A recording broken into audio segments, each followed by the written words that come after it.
अब बढ़ते हैं एक और बड़ी ख़बर की तरफ। वो ना हो सका कि जिसका डोनाल्ड ट्रंप को इंतज़ार था, डोनाल्ड ट्रंप की ख़्वाहिश थी, डोनाल्ड ट्रंप की चाहत थी और डोनाल्ड ट्रंप ने बार-बार इस बात का ज़िक्र किया था, अपनी इस ख़्वाहिश का बरमला इज़हार किया था कि उन्हें नोबेल पीस प्राइज़ चाहिए। नोबेल पीस प्राइज़ का आज ऐलान हो गया और डोनाल्ड ट्रंप को ये नोबेल पीस प्राइज़ नहीं मिल सका। डोनाल्ड ट्रंप का दिल टूट गया, उसके ख़्वाब चकनाचूर हो गए। अब देखना ये है कि डोनाल्ड ट्रंप को ये नोबेल पीस प्राइज़ नहीं मिला है तो नॉर्वे के साथ क्या किया जाता है डोनाल्ड ट्रंप की तरफ से, अमेरिका की तरफ से कितने टैरिफ लगाए जाते हैं, क्या मामला किया जाता है। और फिर दूसरा अहम मामला ये कि अब चूँकि डोनाल्ड ट्रंप को नोबेल पीस प्राइज़ नहीं मिला है तो फिर अब ये जो गज़ा की जो डील करवाई थी उसने, इस डील का क्या मुस्तकबिल होता है। बहरहाल दुआ तो यही है कि ये डील इसी तरीके से चलती रहे, गज़ा में अमन हो, लेकिन डोनाल्ड ट्रंप जो है उसकी ख्वाहिश थी नोबेल प्राइज़ की, ये ख्वाहिश ना पूरी हुई। तो अब आगे देखते हैं कि इस डील का क्या होता है। आगे बढ़ते हैं, अमेरिका के हवाले से मज़ीद बात करते हैं। अमेरिका ने ईरान के तेल के शोबे से वाबस्ता दर्जनों कंपनियों, अफराद और जहाज़ों पर नई पाबंदियाँ आयद कर दी हैं। अमरीकी महकमा ख़ज़ाना के मुताबिक ये पाबंदियाँ उन इदारों और शख्सियात पर लगाई गई हैं जो कि ईरान की एलपीजी की बरामदात और तरसीलात में सहूलत फ़राहम करते थे। उनमें चीन की एक बंदरगाह और टीपॉट ऑयल रिफ़ाइनरी ये शामिल हैं। ये दो ऐसी जगहें हैं जो कि जिनका ताल्लुक जो है वो चीन से है। अमरीकी महकमा ख़ारजा ने मज़ीद 40 कंपनियों और अफराद पर भी पाबंदियाँ आयद की हैं और इनमें ईरान की जो पेट्रोकेमिकल मसनूआत के बड़े ख़रीदार हैं और इस तिजारत में शरीक जो आला हुकाम हैं, उन सब पर पाबंदी लगा दी है। और ये इक़दाम उस वक़्त सामने आया है कि जब अक़वाम मुत्तहिदा ने अभी 2 हफ़्ते हुए हैं, तकरीबन 2 हफ़्ते कबल ईरान के जौहरी और मिसाइल प्रोग्रामों के बाइस इस पर स्नैपबैक पाबंदियाँ जो है वो दोबारा नाफ़िज़ करने का ऐलान किया था।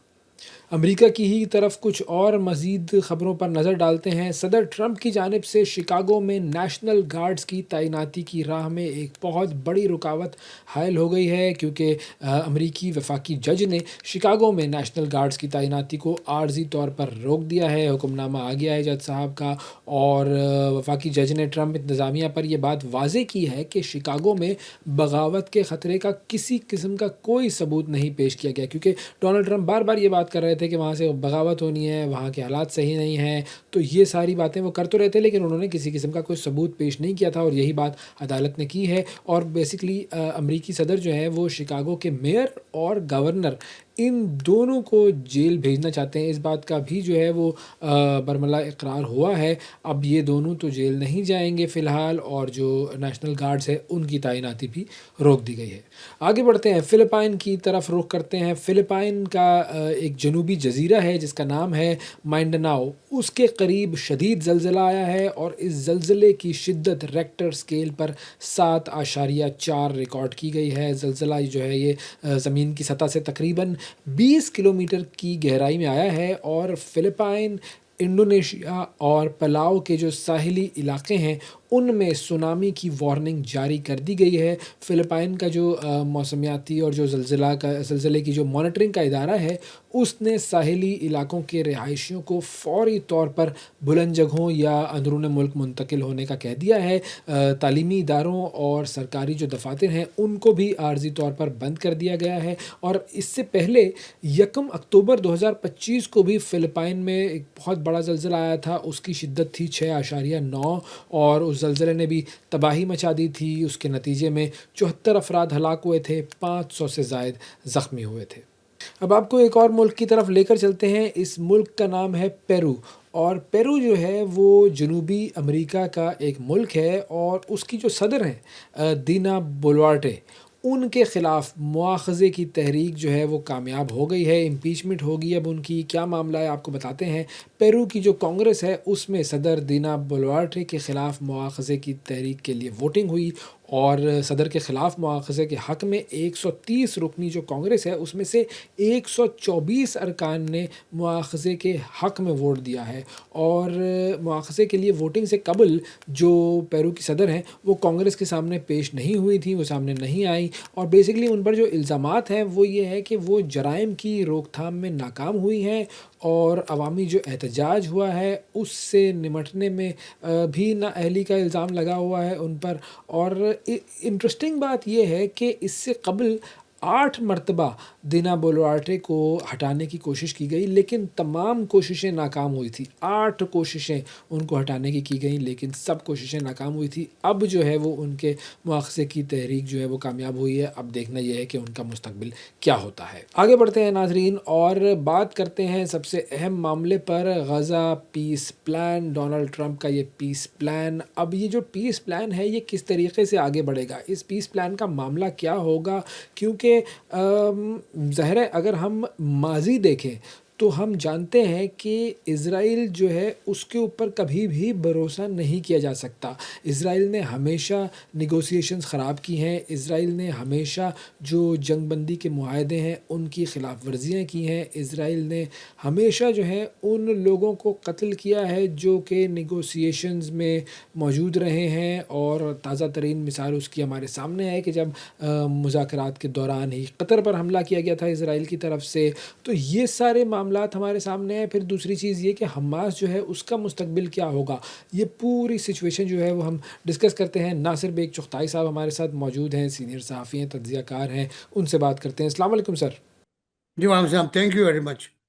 बहुत शुक्रिया सर, आपने प्रोग्राम के लिए वक़्त निकाला। सबसे पहले मैं चाहूँगा कि ये जो मुआहिदा हुआ है, जो डोनाल्ड ट्रंप का जो पीस प्लान है, पहले ये 21 निकाती प्लान था, फिर 20 हो गया। इस पूरे सिचुएशन को, इस पूरे मुआहिदे को, इस प्लान को आप किस तरह देखते हैं? कितना सिग्निफ़िकेंट है ये मुआहिदा आज की तारीख़ में? नहीं, वो पहले ही बात होती रही, जब तक अमेरिका अपना वजन नहीं डालेगा टुवर्ड्स पीस, उस वक्त तक कोई मायने नहीं होगा। और अल्टीमेटली वही हुआ कि जब ट्रंप ने 2-3 कॉल्स की नेतन्याहू को ज़रा गुस्से में, अपना वजन डाला उन्होंने एक ऐसे माहदे की तरफ जो इसराइल नवाज है। आई एम वेरी क्लियर, जो इसराइल नवाज है। और हमास से कहा कि भाई ये ले लो, वरना आपको हम तबाह कर देंगे, ख़त्म कर देंगे आपको। तो उसके बाद फिर कतर और मिस्र और इन ममालिक ने ख़ास तौर से बैठ के समझाया और कहा देखो ये लास्ट चांस है, मसला हो जाएगा। मेरा ख्याल है, ज़ाहिर है मैं उधर नहीं था, ना मेरे पास इत्तला है, यही वो कुछ हुआ होगा। ये लास्ट चांस है, क्योंकि अमेरिकन जो हैं वो एक अच्छे मूड में पीस के लिए, तो जो कुछ मिल रहा है फिलहाल इस पर बात करते हैं, फिर आगे बढ़ते हैं, इसको कोई अमेंड कर लेंगे। तो उसके बाद वो मुआहदा गया ऑन द टेबल इन शर्म शेख। बड़ा खूबसूरत जगह है, फजूल में जाके आपका मूड वहाँ अच्छा हो जाता है। तो माहौल भी बहुत अच्छा था, इन्वायरमेंट बहुत अच्छा था। वहाँ बातचीत हुई और बातचीत में प्रोग्रेस हुई। कुछ मुतालबात रखे हमास ने कि ये नहीं होना चाहिए, ये होना चाहिए, उनको कंसेशंस दिए गए। और उधर मजबूर किया अमेरिकन ने इसराइल को कि वो कंसेशन पर एग्री करें। तो फिर एक पूरा फार्मूला आपने पढ़ा होगा कि 72 घंटे बाद ये होगा, 74 घंटे बाद ये होगा, 1 महीने बाद ये होगा, 2 महीने बाद ये होगा, एक पीस बोर्ड होगा, एक टास्क फोर्स होगी, एक सिक्योरिटी फोर्स होगी। ये सब उसमें ऑप्शंस हैं। सिवाय पीस पीस बोर्ड के सबको हमास ने तस्लीम किया है, सबको इसराइल ने तस्लीम किया है। तो बातें तय हो गई। फिर जब सब कुछ तय हो गया, इंक हो गया, तो उसके बाद इसराइल ने पंगा डाल दिया कि जी हमारी जो काबीना है पहले वो गौर करेगी, फिर सिक्योरिटी कैबिनेट गौर करेगी। तो फिर शायद कोई दबाव पड़ा, तो उन्होंने रात को ऐलान किया कि जी मंजूर हो गया और ये इम्प्लीमेंट हो जाएगा अब इस माहदे के बाद। लेकिन आज सुबह, जिसको हम सुबह कहते हैं पाकिस्तान में, तो वो वहाँ कुछ देर पहले होता है, गजा पे और खान यूनिस पर सॉर्टीज हुई हैं, फायरिंग हुई थी जहाज़ों से, मतलब अटैक हुआ है। और फिर वापस चले गए हैं वो।